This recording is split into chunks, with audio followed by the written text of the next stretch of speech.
Ada sebuah pabrik rambut palsu yang terkenal angker karena mereka terus-terusan saja diganggu oleh arwah karyawan yang pernah bundir di sana. Lalu untuk menjalankan pabrik ini kembali, para remaja pengusir setan pun sengaja dipanggil untuk mengusir hantu pabrik rambut palsu itu.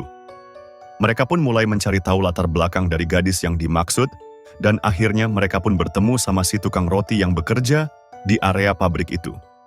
Dan dia pun cerita kalau dulu memang ada seorang karyawan cantik yang bekerja dengan giat, tapi selalu saja ditegur sama manajernya.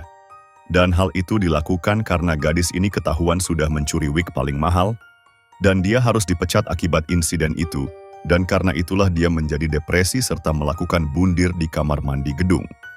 Dan setelah tahu cerita itu, mereka pun langsung kembali ke dalam gedung guys, memberikan dupa dan banyak sekali makanan, agar bisa dipersembahkan kepada arwah gadis itu.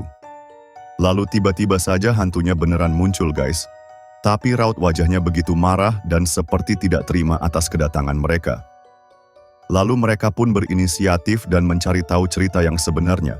Dan si ibu pun bilang kalau anaknya itu memang bekerja di sana bersama suaminya. Tapi karena anaknya itu menderita kanker, lama-kelamaan rambutnya menjadi rontok akibat kemoterapi yang dia lakukan.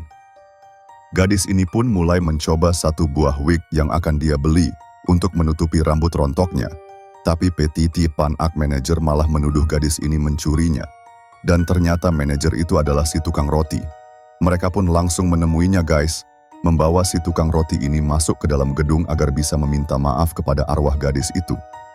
Dia sudah memaafkan semua kesalahan Pak Manajer, dan begitu senang karena melihat wig yang dibawakan oleh mereka semua.